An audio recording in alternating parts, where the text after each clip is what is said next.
Joe Biden, pero la clave fundamental a estas horas, Antonio, está en si Israel da el paso de la invasión ya anunciada por Netanyahu y también por Joe Biden, que la va a apoyar porque mantuvo esta pasada madrugada la conversación Biden con Netanyahu alrededor de ello. Si eso sucede, ¿qué puede suceder como reacción de Irán, de Yemen, del Líbano, de todo el mundo islámico en Oriente Medio en un momento como el que se está viviendo de altísima tensión, Antonio? Bueno, pues como ibas describiendo muy bien, la verdad es que es un momento de altísima tensión. Esto ya ha sucedido antes en años anteriores, no hace tampoco mucho tiempo, hace menos de 15 años, que Israel atacó Gaza y la dejó hecha un parking, a ver si se me entiende la expresión, es decir, la dejó reducida a cenizas prácticamente. Y entonces la Unión Europea se quejó, porque claro, nosotros, la Unión Europea, habíamos financiado la construcción de varios proyectos, de varios edificios en Palestina, en los territorios palestinos. Y entonces, claro, Israel destruyó esos edificios construidos con fondos europeos. Es decir, que la situación en sí no es nueva. ¿Qué es lo nuevo? Lo nuevo es el contexto. Si vamos a los años de la Guerra Fría, los años 60, 70, la Guerra de los 6 días, la Guerra del Yom Kippur, lo que tenemos es un Israel apoyado por Estados Unidos y un grupo de países árabes apoyado por la Unión Soviética en ese momento. Lo que tenemos ahora es un contexto ligeramente distinto. Si en los años 60-70 se sabía que lo que iba a haber es una reacción de Israel apoyado por Estados Unidos, Francia, Gran Bretaña, etcétera, y luego una contrarreacción por parte de los países árabes apoyados por la Unión Soviética, ahora la situación se pone un poquito más compleja, porque no se puede comparar la situación de los países árabes, Irán, Arabia Saudita, Turquía, Jordania, Egipto, por supuesto, de hace 40, 50, 60 años con la que tenemos ahora. La capacidad de organización de estos países, que ya se habla de ellos como potencias regionales. La capacidad no solo la capacidad de organización, sino la capacidad militar de estos países. Y, por supuesto, sus tentáculos armados en la región. Hablabas de los hutíes, y hablabas también de Hezbollah, hablabas también de Hamas, efectivamente. No son solo estos países los que pueden intervenir escalando la tensión todavía más, sino que, por supuesto, están estos otros brazos armados que no son estados, pero están protegidos por estados, lo cual complica un poquito más la situación. De tal manera que estos pueden atacar, digamos, sin que un estado tenga que responsabilizarse de ninguna manera de lo que esté sucediendo allí, sin tener que obedecer o respetar las reglas de la guerra, que las hay, de las rules of engagement. Existen esas reglas de juego, existen esas reglas de combate, pero si no son estados quienes están detrás de esas operaciones, pues obviamente las tienen que respetar, pero no las van a respetar y nadie les puede pedir, reclamar explicaciones por ello.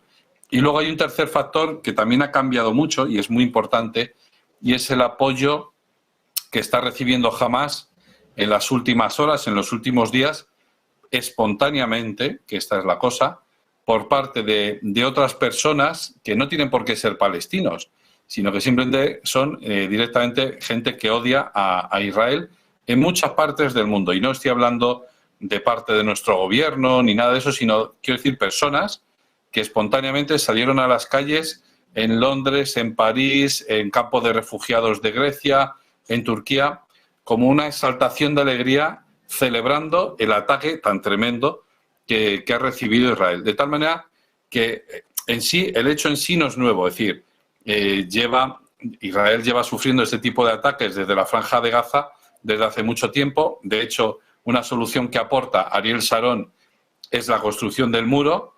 Año 2006, por ejemplo, yo visité la zona en el año 2008 y había 0 atentados terroristas, es decir, redujo drásticamente el número de atentados terroristas.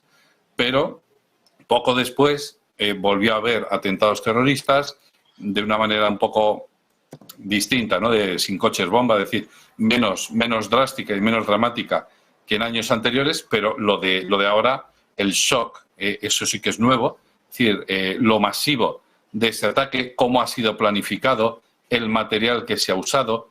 Seguro que los espectadores han visto muchos vídeos de cómo lo han llevado a cabo, ¿no? de cómo, con cierta inteligencia, esto hay que decirlo, primero la planificación ha sido prácticamente usando técnicas no tecnológicas, ¿vale? Es decir, no han utilizado el móvil para comunicarse entre ellos, por ejemplo, esto se sabe. Luego, la manera de cómo se ha desarrollado el ataque, destruyendo, abriendo ciertas brechas en el muro que construyó Ariel Sharon, pero claro, son 80 brechas a la vez, y a la vez despistando al sistema cúpula de hierro, que es el sistema antimisiles de Israel, con el lanzamiento, algunos dicen 5.000, otros dicen 2.000, otros dicen 7.000 cohetes a la vez, ¿no? Entonces, distrayendo que son ataques reales, porque muchos de esos 7.000 causaron impactos y víctimas mortales, lógicamente, pero sobre todo era para despistar a las defensas israelíes para que estuvieran pendientes del lanzamiento de cohetes, para que dijeran, bueno, uno más, un lanzamiento más, y sin embargo lo que estaban haciendo era distraer para colar al otro lado del muro con parapentes a una serie a 1.000 terroristas, una cosa así. Es decir, hay muchas cosas nuevas, pero Antonio, sobre todo el contexto es lo nuevo. Claro, pero la clave fundamental a estas horas, Antonio, es entender cuál puede ser la reacción, tanto de Irán como del Líbano, como incluso de Arabia Saudí, que había estado muy cerca de Israel y de Estados Unidos, y que quizá con todo este movimiento se aleje. Y luego hay otro punto fundamental que te preguntaré luego, que es ese sin agua, sin comida y sin combustible ya tiene la condena de Naciones Unidas. No todo vale. Luego lo hablamos, pero para ver toda la fotografía, ¿no? Y en ese entorno, ¿cómo pueden reaccionar? Porque ya están llamando el viernes a un viernes de la ira, como aquellos viernes de la ira de hace un par de años, en el que la primavera árabe cambió la fotografía de Oriente Medio. Sí, sí. No, a mí lo que más me ha llamado la atención es precisamente la reacción de Turquía, que es un aliado de la OTAN, es aliado de Estados Unidos, y de repente llega y le dice que no, ojo, no te metas por aquí.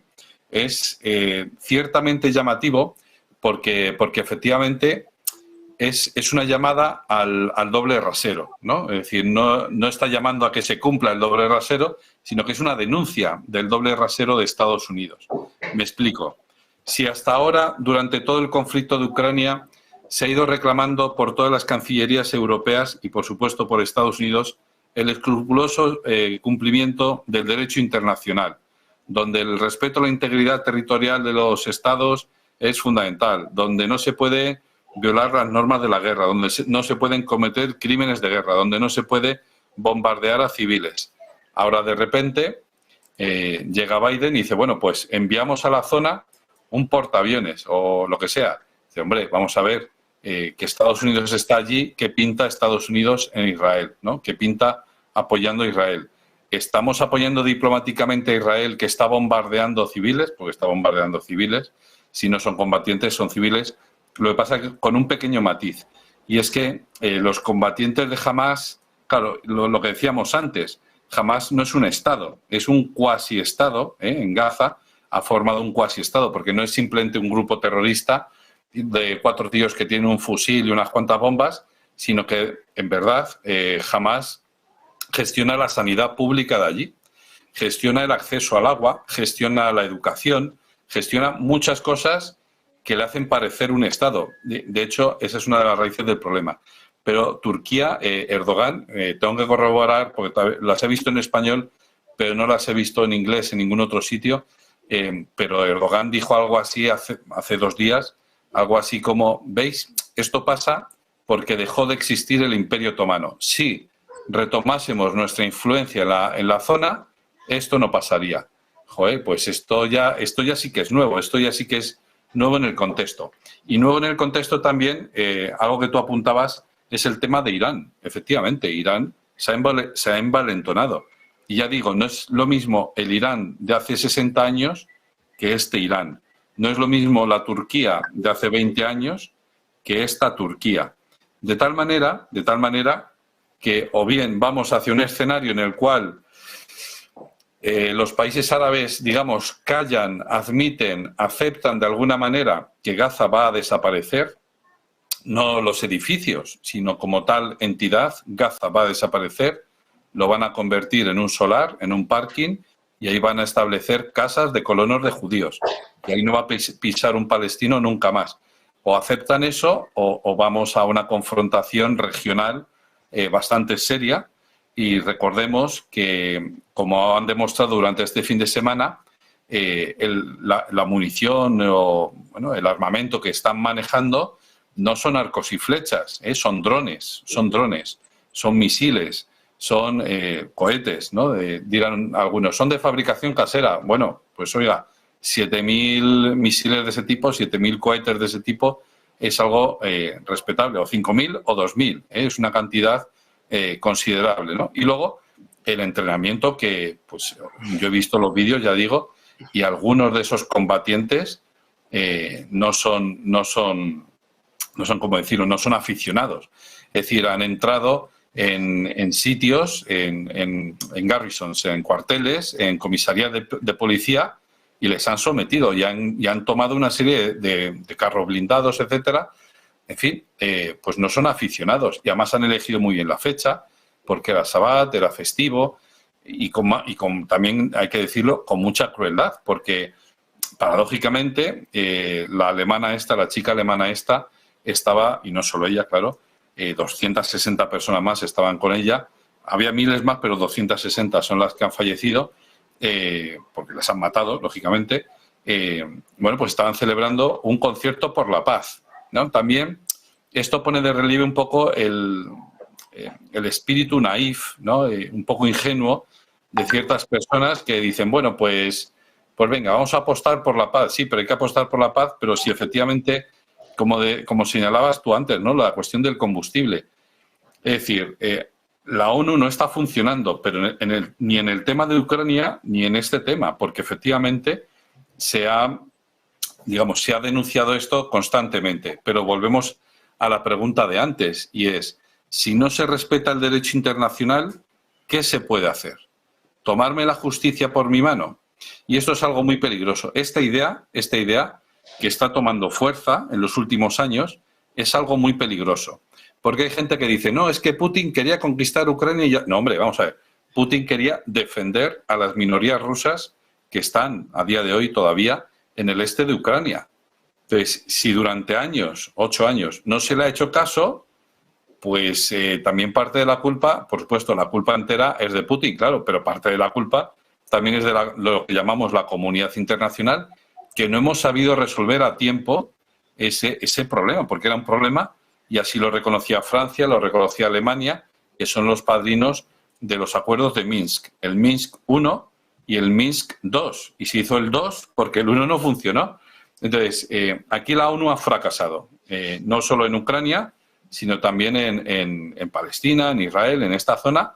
La ONU ha fracasado, no ha sabido imponer el cumplimiento de sus resoluciones, pero no de ahora o de hace 20 años, sino desde el año 48, desde que se crea el Estado de Israel, y sobre todo a partir del año 67, con esas resoluciones 181, las resoluciones 242, en fin, todo esto que nos enseña la facultad. O sea, yo, cuando era estudiante, para bien o para mal, en cada semestre de la Facultad de Políticas de la Complutense, pues estudiábamos el caso el conflicto árabe-israelí, porque es un caso de libro en el que entra todo, entra el fracaso de la ONU, ya entonces, imagínate ahora, y efectivamente la cuestión del agua, el combustible. Por eso, ahora, en estos reclamos que se hacen desde muchas instancias internacionales, se pide la creación de esos dos estados que convivan en paz, con fronteras bien delimitadas, y además añaden una coletilla que es fundamental,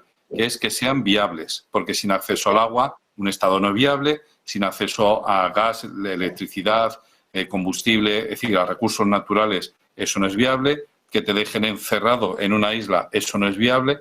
Entonces, pero vamos, ya digo, eso ya es pasado, porque lo que tenemos por delante es un escenario totalmente distinto, en el cual Gaza, por mucho que se haya firmado en tratados de paz anteriores que vamos a preservar el Estado palestino en 2 territorios, en Gaza, en Cisjordania, eso a día de hoy ha saltado por los aires. Y ya la excusa la tiene sobre la mesa, dice Netanyahu. Este es nuestro 11S.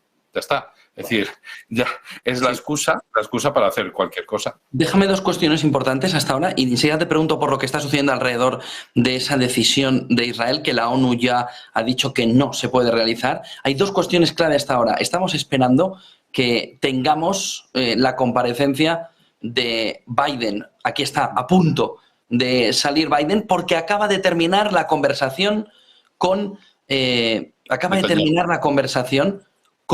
Netanyahu.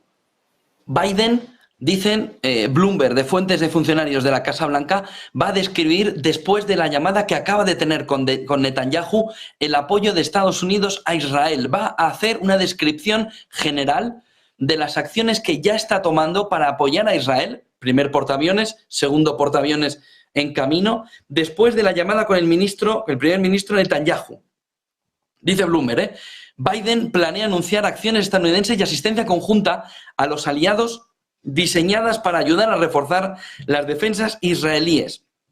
También va a condenar enérgicamente los ataques de Hamas y va a discutir el apoyo y cómo puede ser la invasión. Lo vamos a ver enseguida, en unos minutos. Tendría que haber empezado hace 24 minutos. Estaba previsto para las 7 de la tarde. Aquí lo tienen. Va a empezar brevemente este discurso de Biden. No ha empezado todavía. El otro punto fundamental viene desde Suiza.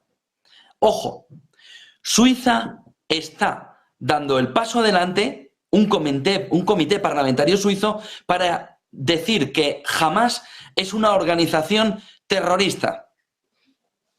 En cuanto el gobierno califica a Hamas de organización terrorista, algo que Suiza, tradicionalmente neutral, se ha abstenido de hacer hasta ahora, obligaría a los bancos suizos a informar sobre transacciones relacionadas con Hamas. Sin embargo, se está apuntando que la decisión final sobre el tema requiere la votación del Pleno del Parlamento, que no se reunirá nuevamente hasta diciembre. Estados Unidos y la Unión Europea ya han categorizado a Hamas como grupo terrorista, pero Suiza ha sido un tránsito habitual, supuestamente, de dinero que podría haber acabado en las manos de Hamas. De tal manera que el movimiento de este comité parlamentario suizo, que como les estoy diciendo, no reuniría el Parlamento, en principio, hasta diciembre, podría ser un mecanismo de Suiza para intentar cortar parte de la financiación que le pueda llegar a Hamas. Porque los bancos suizos estarían obligados a informar sobre transacciones relacionadas con Hamas. Estados Unidos y la Unión Europea ya lo califican así. Suiza todavía no, porque ha sido tradicionalmente neutral. Antonio, te preguntaba antes, parece que incluso la ONU le está diciendo a Israel, no todo vale, sin agua, sin alimentos, sin combustible, en un sitio, me refiero a sitiar, en un proceso de sitiar Gaza antes de la invasión, que según la propia ONU está diciendo es contrario al derecho internacional. Y sin embargo hay muy poco apoyo a esa declaración de la ONU por parte de, por ejemplo, Estados Unidos, de que incluso en entornos de guerra hay cosas que no se pueden hacer. ¿Cómo calificas lo que está haciendo Israel en ese punto en concreto? Las palabras, esa declaración de Naciones Unidas y el hecho de que haya vuelto a quedar en saco roto lo que Naciones Unidas diga. Claro. No, pues es eso precisamente. Es decir, aquí no es que sea un convidado de piedra, es que está haciendo, en italiano dicen, la bruta figura. Es decir, pues es que está quedando muy mal, está quedando muy mal. Quizás es lo que tenga que decir en ese momento, pero la realidad sobre el terreno es que ya no es útil y que ya no tiene ninguna capacidad de imponer nada, ni siquiera de proponer, porque efectivamente solo sirve para recordar lo que es el derecho internacional, los principios a los que se obligaron los propios estados y los cuales también Israel, por supuesto, es parte de la ONU. Pero salvo eso ya no puede hacer nada más, porque ha sido incapaz de ser útil, de ser eficaz para resolver este problema que digo que no es nuevo y que lleva ya muchísimo tiempo y se ha enquistado. La cuestión del derecho internacional es bastante clara. Es decir, el derecho internacional es el que es, los principios básicos de jus cogens, de obligado cumplimiento, son los que son y son por todos conocidos. Ahora bien, el cumplimiento de los mismos, pues depende un poco. Esto es como, pues en fin, es decir, en el sistema internacional, en la ONU, somos todos iguales, sí, pero unos son más iguales que otros. O sea, al final, esto es la ley de la selva, esto es una anarquía, un sistema anárquico, en el que efectivamente el más fuerte es el que va imponiendo sus razones. Y si en ese momento el más fuerte desea acceder a llegar a acuerdos con los demás, ese es el ambiente que se genera. Pero ante un mazazo como el que ha recibido Israel, pues obviamente el derecho internacional salta por los aires. No estoy justificando que deba ser así, pero la realidad es la que es. Esto sucedió, efectivamente, como decía Netanyahu, en el 11 de septiembre, entonces salta por los aires el derecho internacional, porque la capacidad de respuesta de los Estados ante una agresión de este tipo, efectivamente, tiene que ser proporcional, tiene que ser inmediata, si así lo requiere, pero, por supuesto, lo primero de todo es acudir a las instancias internacionales. Como es un grupo terrorista, no se puede acudir a la ONU para pedirle explicaciones por qué me has hecho esto. Si acaso habría que preguntarle a Irán qué hace usted detrás de este ataque. Como ya ha dicho que Irán ha dicho yo no tengo nada que ver, a mí no me pregunten por esta cosa, pues ya directamente Israel ha ido al siguiente nivel, que es cómo luchar contra los terroristas.